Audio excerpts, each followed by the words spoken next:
Dizem que o tempo muda tudo, mas o tempo também cobra. E às vezes o que ele traz de volta não é arrependimento, é vingança. Naquela noite chuvosa, quando o som do interfone ecoou pela casa, eu soube, antes mesmo de olhar para as câmeras, que o passado havia voltado.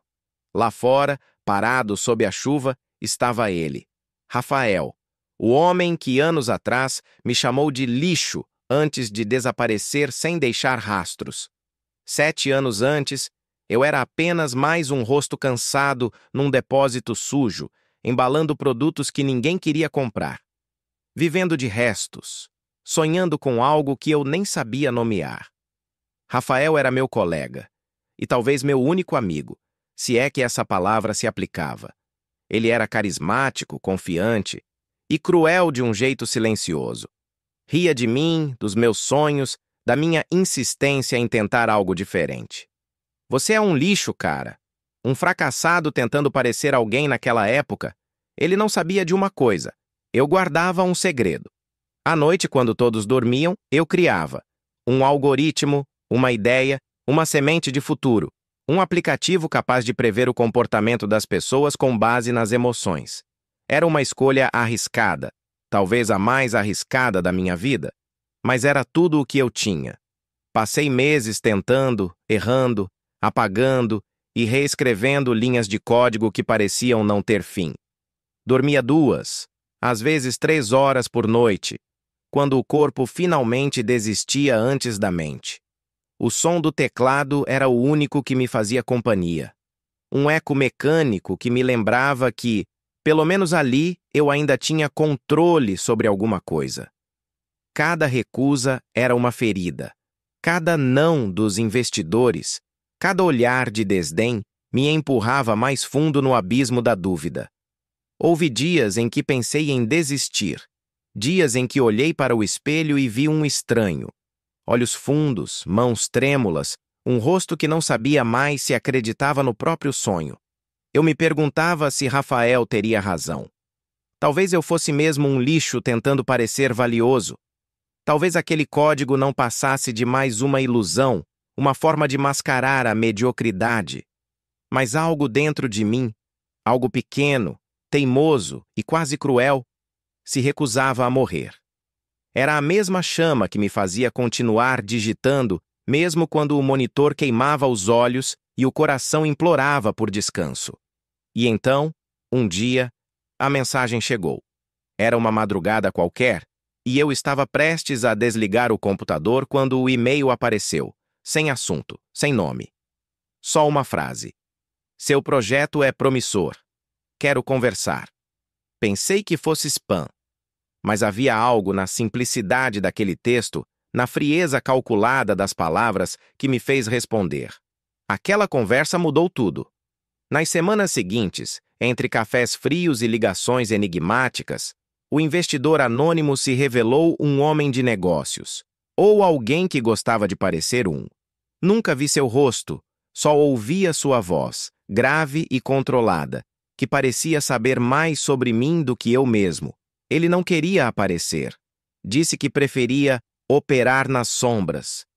Tudo o que pediu em troca do investimento foi discrição. Eu aceitei sem hesitar. Quando se está faminto, não se pergunta de onde vem o pão. Em pouco tempo, meu projeto tomou forma. Cresceu. Ganhou nome, identidade, propósito. E quando percebi, eu já estava à frente de uma empresa, de uma equipe, de um império digital que crescia mais rápido do que eu podia acompanhar. Em menos de 2 anos, a mídia me chamava de o novo prodígio da tecnologia. Entrevistas, prêmios, convites. O garoto do depósito agora era CEO da startup mais comentada do país. Mas o sucesso cobra caro. Com o tempo, percebi que o preço do poder não é pago em dinheiro. É pago em solidão. Eu me afastei de todos, dos antigos colegas, da família, de qualquer um que pudesse me lembrar de quem eu fui. As festas pareciam celebrações, mas eram só disfarces para o vazio. Eu sorria para câmeras, mas dentro de mim o silêncio gritava. Era um silêncio pesado, denso, que ecoava entre as paredes da minha mansão como um lembrete constante de que o meu segredo ainda vivia ali, escondido, esperando o momento certo para me destruir. Às vezes, quando o vento batia contra os vidros e a casa parecia respirar, eu sentia que ele estava por perto. O passado, invisível, mas presente. Porque, no fundo, eu sabia. O código que me deu tudo não era totalmente meu. Naquela noite, há 7 anos, antes de Rafael desaparecer, antes de me humilhar pela última vez, ele deixou o computador aberto. Uma simples distração, um momento em que o destino... Naquela noite, o vento batia forte contra as janelas da mansão e a chuva parecia querer apagar o mundo lá fora. Eu estava sozinho, como sempre. Havia aprendido a gostar do som do silêncio, ou talvez apenas me acostumado a ele. O sucesso me cercava em cada canto, troféus, telas, luzes. Mas nada disso fazia barulho suficiente para calar o que vinha de dentro. Foi então que o som do interfone quebrou o ar. Uma campainha, 2 vezes. Depois, silêncio. Por um momento pensei ter imaginado. Mas o visor da câmera confirmou o que meus ossos já sabiam. Era ela, Rafael, encharcado pela chuva, mais velho, com o mesmo sorriso torto que sempre escondia algo. O coração bateu como se tentasse me acordar de um pesadelo, mas eu não estava dormindo. O passado estava ali, em carne e osso, tocando a campainha da casa que eu construí sobre o segredo que roubei dele. Abri o portão. Devagar. O som do motor elétrico soou como um gemido metálico. Ele entrou, sem pressa, como se fosse o dono do lugar.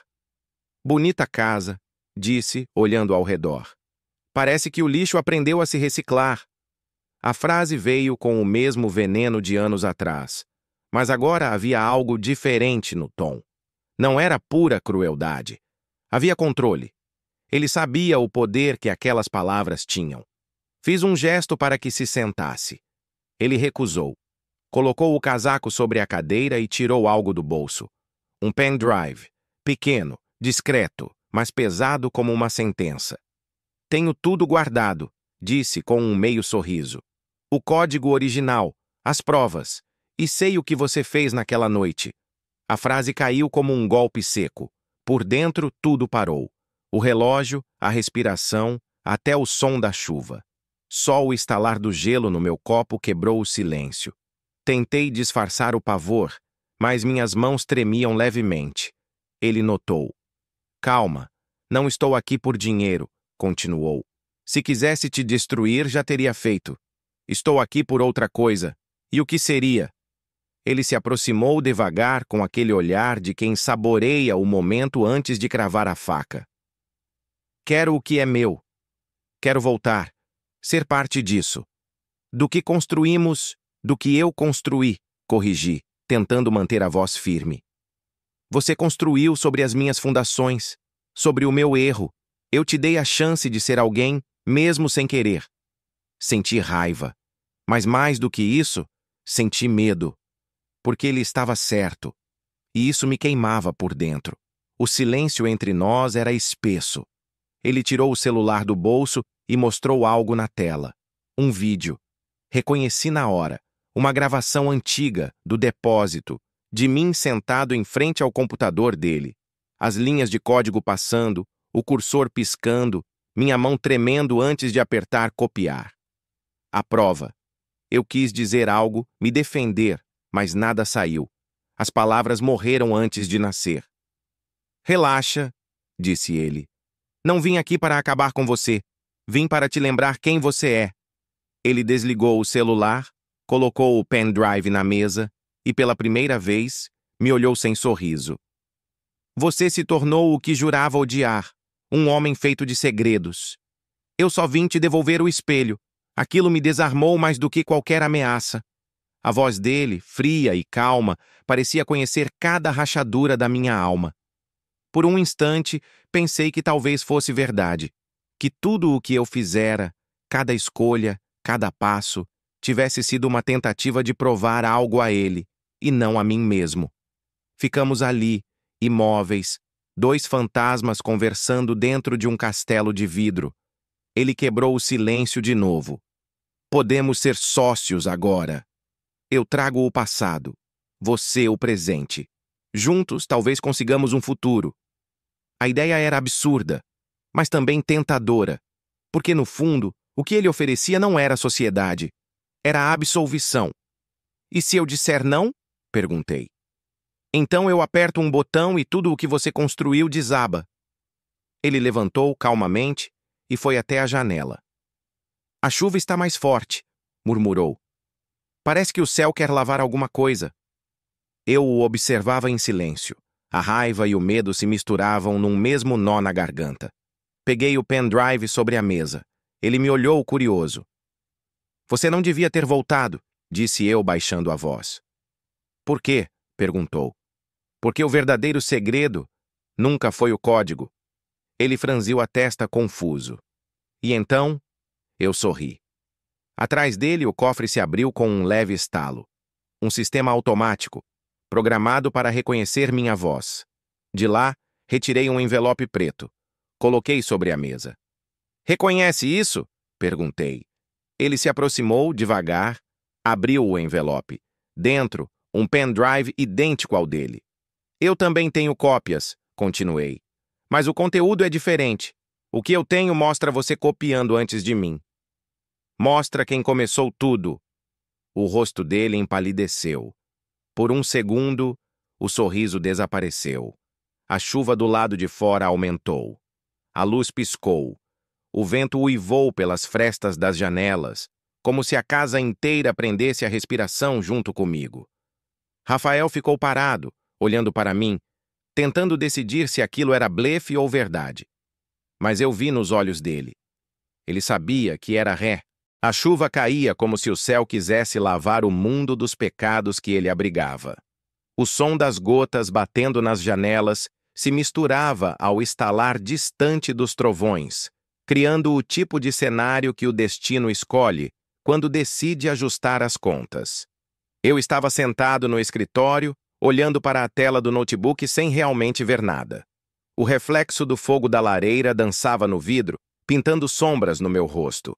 E então, o som. A campainha. Um toque, dois. Depois o silêncio.